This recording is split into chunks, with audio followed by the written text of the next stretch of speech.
लोगों का ये भी मानना है कि एलएलबी अगर हम एक गवर्नमेंट यूनिवर्सिटी से करते हैं उसकी ज्यादा वैल्यू होती है या उसको ज्यादा प्रेफरेंस मिलती है एडवोकेट बनने के लिए रादर देन वो प्राइवेट यूनिवर्सिटी से करते हैं। इस बात में कितनी सच्चाई है सर? कई सारे ऐसे स्टेजेस में जैसे 10th 12th LLB LLM even PhD में भी हमारा सपोर्ट, हमारी गाइडेंस, हमारी काउंसलिंग का यूज किया है। आपका कैसे एक्सपीरियंस रहा है हमारे साथ? क्या आपका फीडबैक है हमारी जर्नी को लेके? हेलो एवरीबॉडी, मैं गितेश गुप्ता, सीईओ एमले प्राइवेट लिमिटेड। आज आपको एक ऐसे शख्स से मिलवाना चाहूंगा जो कि लॉ फील्ड में एक रेवोल्यूशनरी है। इन्होंने अपनी जर्नी लगभग 8 से 9 साल पहले शुरू करी थी और आज इनके साथ all around India around 150 advocates जुड़े हुए हैं। इनको फरीदाबाद के स्टार एडवोकेट के नाम से भी जाना जाता है। तो let me introduce you to advocate Tarun Arora ji. Thanks Gupta ji, लेकिन आपने थोड़ा सा बढ़ा चढ़ा करके बोल दिया। स्टार एडवोकेट नहीं, सिर्फ एडवोकेट, और वो भी आपकी बदौलत। और हम अभी अपनी जर्नी को स्टार्ट कर रहे हैं।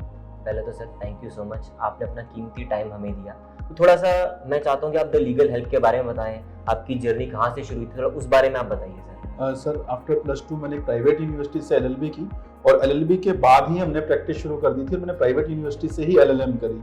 उसके बाद हमने एक फर्म बनाई द लीगल हेल्प, जिसमें आज हमारे साथ 150 एडवोकेट ऑल ओवर इंडिया जुड़े हुए हैं और सारे के सारे यंगर्स एडवोकेट हैं। अगर हम बोलें कि यंगर एडवोकेट्स हमारे साथ जो जुड़े हैं वो भी अच्छा स्कोप ले रहे हैं। और मेरा मंथली जो पैकेज है वो 5 से 6 लाख रुपए है और मेरे साथ जुड़े हुआ हर एडवोकेट मंथली कम से कम लाख से 1.5 लाख रुपए कमा रहा है।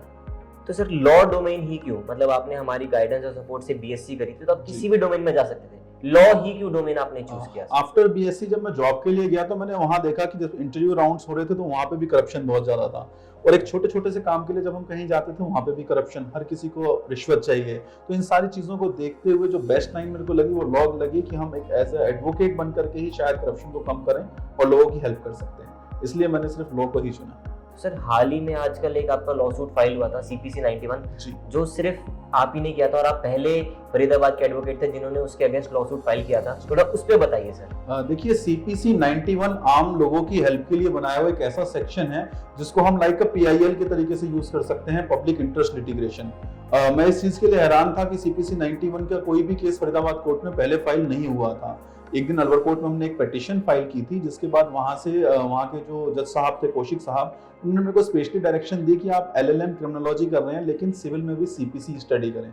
तो जब मैंने उसमें CPC खोली तो इत्तेफाकन सबसे पहले 91 सेक्शन ओपन हुआ। तो जब मैंने उसे देखा तो वो पब्लिक के लिए एक रामबाण का काम करता है। उसमें क्लियरली मेंशन है कि कोई भी 2 व्यक्ति यदि किसी के भी साथ कुछ गलत हो रहा है तो उसकी सहायता के लिए एक मामला दायर करा सकते हैं। और 91 की कोई लिमिटेशन नहीं है। कोर्ट की परमिशन के बाद आप इसके अंदर स्टेट के मुख्यमंत्री को, प्रधानमंत्री को या किसी भी ऐसे अधिकारी को भी पार्टी बना सकते हैं जो सत्ता के अंदर हो या कोई गवर्नमेंट ऑफिसर हो। मैं हमारी ऑडियंस को ये भी बताना चाहूंगा कि जैसे ही सर ने लॉसूट फाइल किया और ये इतना एक्स्ट्रावेगेंट हुआ चीज, इसके बाद ही सर को द स्टार एडवोकेट का टाइटल मिला था। कोविड काल में आपने देखा होगा काफी सारे लोगों की डेथ हुई, तो उसमें क्या होता था कि फैमिलीज को भी नहीं मिलने दिया जाता था कि पेशेंट जिंदा भी है या वो मर चुका है, सिर्फ अमाउंट डिपॉजिट कर लिया जाता था। तो वो हमने 91 CPC फाइल कर रखा है जिसमें डॉक्टर्स को डायरेक्शन दी गई कि आप लोग ICU, CCU, MICU में जब भी पेशेंट को रखेंगे तो उनके फैमिली पर्सन उनसे मिलने दिया जाएगा। कोई भी पर्सन अगर डेथ करता है तो उसका रीजन पहले बताया जाएगा। किसी पेशेंट का ट्रीटमेंट शुरू करने से पहले डॉक्टर को आपसे कंसेंट साइन लेना होगा कि वो आपके पेशेंट का इलाज शुरू कर रहे हैं। इलाज करने से पहले ही अब वो पेशेंट को उनका खर्चा बताएंगे। तो 91 से बहुत सारे बेनिफिट हैं जो पब्लिक को मिल सकते हैं। तो मैं स्पेशली अपने यंगर एडवोकेट्स के साथ साथ हर पर्सन को एडवाइस करूंगा कि आप कम से कम 91 CPC तो पढ़ें और साथ ही साथ कानून के ऐसे कुछ जरूरी अधिकार हैं जो हर नागरिक को पता होने चाहिए। ठीक है, आप लॉ के अंदर प्रैक्टिस नहीं करना चाहते हैं लेकिन लॉ जरूर करें। आपको अपना भारतीय कानून की जानकारी होना जरूरी है। तो बेसिकली सर मैं आपसे अब ये जानना चाहूंगा, जो हमारे पास कई सारी फ्रीक्वेंट क्वेरीज भी आई हैं कि बैचलर्स करने के बाद एडवोकेट तक का कैसा सफर रहता है, क्योंकि आपने खुद हमारे थ्रू BSc करी है, लेकिन BSc करने के बाद एडवोकेट का टाइटल कैसे मिलता है? सर सबसे पहले हमें एक BCI अप्रूव्ड यूनिवर्सिटी या कॉलेज से, लॉ कॉलेज से हमें LLB करनी होती है अगर हम ग्रेजुएट हैं। अगर हम ग्रेजुएट नहीं हैं तो हमें BA LLB या BSc LLB, BBA LLB करनी होती है जो 5 इयर्स का है और LLB 3 इयर्स का कोर्स है। LLB करने के बाद हम लॉयर होते हैं, ना कि एडवोकेट। लॉयर का मतलब यह है कि हमें कानून की जानकारी है और हम अपने केस खुद फाइट कर सकते हैं। लेकिन लॉयर होकर के हम किसी और व्यक्ति का केस फाइट नहीं कर सकते। उसके लिए हमें एडवोकेट होना जरूरी होता है, और एडवोकेट जो है हमें जो लाइसेंस इशू करती है वो हमारी स्टेट की बार काउंसिल करती है। यानी कि हमें लॉ से ग्रेजुएशन करने के बाद अपनी स्टेट बार काउंसिल में जाकर के अपना रजिस्ट्रेशन कराना होता है, जहां पर हमें अपने सारे डॉक्यूमेंट्स 10वीं से लेकर के अपने LLB ग्रेजुएशन तक के डॉक्यूमेंट्स की जेरॉक्स कॉपी देनी होती है, अपने पासपोर्ट साइज के फोटो के साथ वहां का एक फॉर्म फिलअप करना होता है। बार की एक रजिस्ट्रेशन फीस को पे करने के बाद वहां का एक वेरिफिकेशन प्रोसेस होता है, जो कि हमारे जो क्वालिफिकेशन डिग्रीज हैं उनको वहां पे वेरीफाई करके हम एक प्रोविजनल सर्टिफिकेट इशू करते हैं। उसके बाद हमारे नाम के साथ एडवोकेट लगता है, क्योंकि इंडिया के अंदर एक एडवोकेट एक्ट रनिंग है। उस एडवोकेट एक्ट में हमारा रजिस्ट्रेशन होता है। एडवोकेट्स के कुछ अलग रूल एंड रेगुलेशंस हैं। उसके बाद हम अपने नाम के साथ एडवोकेट लगा सकते हैं। उससे पहले हम अपने नाम के साथ एडवोकेट वर्ड यूज नहीं कर सकते। एडवोकेट का जो सर्टिफिकेट हमें इशू किया जाता है वो सिर्फ एक प्रोविजनल सर्टिफिकेट होता है, जो कि 2 इयर्स के लिए होता है। इन 2 सालों में हम एज एडवोकेट प्रैक्टिस तो कर सकते हैं, लेकिन वो प्रोविजनल सर्टिफिकेट है। इसके बाद हमें ऑल इंडिया बार के थ्रू एक एग्जामिनेशन होता है, जिसको हम ऑल इंडिया बार एग्जामिनेशन कहते हैं। उनका फॉर्म फिलअप करना होता है। फॉर्म फिलअप करने के बाद एनरोलमेंट आएगा, जिसके बाद हमें अपने सेंटर में जाके एग्जाम देना है। एग्जाम जो होगा 100 मार्क्स का होगा। उसका रिजल्ट क्वालिफाई या डिसक्वालीफाई में होगा। मार्क्स नहीं दिए जाते हैं उसके अंदर। अगर हम उसको क्वालिफाई करते हैं तो हमारी जो ऑल ओवर इंडिया हमारी बार काउंसिलिंग है वो हमें COP देती है, सर्टिफिकेट ऑफ प्रैक्टिस। तो हम अपने उस सर्टिफिकेट को लेने के बाद कंटिन्यू प्रैक्टिस कर सकते हैं। अगर हम उस एग्जाम में फेल हो जाते हैं तो जब तक हम उसको क्लियर नहीं कर लेते, अगर आफ्टर 2 इयर्स हमारा प्रोविजनल सर्टिफिकेट एक्सपायर हो गया है, तो हम प्रैक्टिस नहीं कर सकते एज एडवोकेट। हमें पहले वो एग्जाम क्लियर करना होगा और हमारे जो है सर्टिफिकेट ऑफ प्रैक्टिस लेना होगा, उसके बाद ही हम प्रैक्टिस कर सकते हैं। तो एडवोकेट आप तब बनेंगे जब आपकी स्टेट बार आपको एक प्रोविजनल सर्टिफिकेट प्रोवाइड करवा देगी, और कंटिन्यू अगर आपने अपनी प्रैक्टिस रखनी है तो आपको अपने बार का एग्जाम क्लियर करके COP भी लेना होगा। सर, कई लोगों का ये भी मानना है कि LLB अगर हम एक गवर्नमेंट यूनिवर्सिटी से करते हैं उसकी ज्यादा वैल्यू होती है या उसको ज्यादा प्रेफरेंस मिलती है एडवोकेट बनने के लिए रादर देन वो प्राइवेट यूनिवर्सिटी से करते हैं। इस बात में कितनी सच्चाई है सर? सर, जैसे आपने पूछा कि प्राइवेट यूनिवर्सिटी और गवर्नमेंट यूनिवर्सिटी, ये सिर्फ लोगों के मन का वहम है और एक अफवाह है, इससे बढ़ के और कुछ भी नहीं।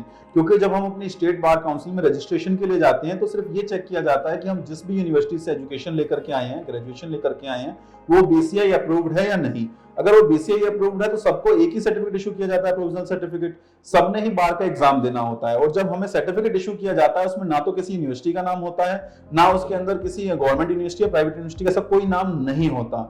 सिर्फ ये देखा जाता है कि आप लॉ से ग्रेजुएट हैं, और आफ्टर ग्रेजुएशन जब आपको एक सर्टिफिकेट मिल जाता है तो आप एक एडवोकेट हो जाते हैं। उस टाइम भी आपसे कोई नहीं पूछता कि आप किस यूनिवर्सिटी से पढ़कर आए हैं, आप गवर्नमेंट से एजुकेशन लेकर के आए हैं, प्राइवेट यूनिवर्सिटी। तो सिर्फ और सिर्फ लोगों ने अफवाह फैलाई हुई है, ऐसा कुछ भी नहीं। जैसे कि आप हमारे साथ 10 साल से जुड़े हैं एज ए चैनल पार्टनर, आपने खुद भी कई सारे ऐसे स्टेजेस में जैसे 10th, 12th, LLB, LLM, even PhD में भी हमारा सपोर्ट, हमारी गाइडेंस, हमारी काउंसलिंग का यूज किया है। तो आपका कैसे एक्सपीरियंस रहा है हमारे साथ? क्या आपका फीडबैक है हमारी जर्नी को लेकर? सर, मैं तो आपको 5 of 5 मार्क्स दूंगा, बिकॉज आप लोगों ने हर जगह सपोर्ट किया, और जो भी आपकी गाइडेंस थी वो एकदम प्रॉपर वे में हमारे साथ में काम किया उसने। बिकॉज जब मेरे को LLB करनी थी तो मैं बहुत सारी चीज़ें सोच रहा था, जैसे भी आपने मेरे से पूछा कि प्राइवेट यूनिवर्सिटी या गवर्नमेंट यूनिवर्सिटी, यहाँ पर भी मैंने आपका सपोर्ट लिया था कि मेरे को प्राइवेट यूनिवर्सिटी के साथ जाना चाहिए या गवर्नमेंट यूनिवर्सिटी के साथ जाना चाहिए। और भी मेरे बहुत सारे साथियों को भी मैंने आपके थ्रू LLB करवाई, तो हर जगह जो आपका सपोर्ट मिला हमें बेस्ट सपोर्ट मिला। हर जगह आपका सपोर्ट जो था बिल्कुल प्रॉपर वे में हमारे साथ था। आपने जो टाइमिंग को लेकर के बोला, आपके जितने भी वादे थे हमारे साथ आपने टाइम पे पूरे किए। मैं एक और चीज़ आपसे डिस्कस करना चाहूँगा। हमारे साथ ना सर कई सारे ऐसे कैंडिडेट्स हैं जो कि LLB हमारे थ्रू परस्यू कर रहे हैं, हमारी गाइडेंस में परस्यू कर रहे हैं, और कई सारे ऐसे भी कैंडिडेट्स हैं जो कि लॉ को लेके काफ़ी एस्पिरेंट हैं। तो मैं ये चाहूँगा कि द लीगल हेल्प ऑलरेडी एक नामी कंपनी है, एक नामी फर्म है लॉ में, तो हमें चाहेंगे हम उनके लिए कुछ ना कुछ ऐसा करें कि उनको फील्ड एक्सपीरियंसेस मिल पाए सर। सर देखिए, हम तो खुद चाहते हैं कि जो हमारा ये परिवार अब 150 लोगों का है, 150 लोगों से 1500 लोगों तक पहुंचे, और बहुत जल्दी 15,000 लोगों तक पहुंचे। तो ऐसे सभी साथियों का हम स्वागत करते हैं, और हमारी लीगल फर्म बहुत जल्दी उनके लिए मॉक कोर्ट रूम भी शुरू करेगी, जहाँ पर उन्हें ट्रेनिंग दी जाएगी। तो बहुत जल्दी हम ये शुरुआत करने जा रहे हैं, और आपके सपोर्ट से मे बी हम शायद नेक्स्ट सैटरडे तक शुरू भी कर दें। तो उन सभी कैंडिडेट्स का स्वागत है जो आपके थ्रू लॉ कर रहे हों और वो हमारे साथ आकर के प्रैक्टिस करना चाहते हैं। Thank you so much sir, आपने हमें अपॉर्चुनिटी दी, आप अपनी नॉलेज सबके साथ शेयर करी। The immense and commendable knowledge that you have, you truly are an inspiration for many जो कि लॉ एस्पिरेंट है, LLB परस्यू करना चाहते हैं, लॉ फील्ड में आना चाहते हैं। Thank you so much sir, आप हमारे साथ इस मंच पे आए। और जिन जिन लोगों ने अभी तक हमारा चैनल सब्सक्राइब नहीं किया है वो सब्सक्राइब करें, like share and subscribe our YouTube channel for more informational and educational videos. Stay in touch with us, और नीचे जो एक छोटा सा बेल आइकन है उसको भी जरूर प्रेस करें ताकि आपको रेगुलर अपडेट्स मिलते रहें। और जो लोग तरुण जी की तरह हमारे चैनल पार्टनर बनना चाहते हैं, नीचे दिए गए नंबर को जरूर डायल करें और हमारे साथ टच में है। Thank you so much.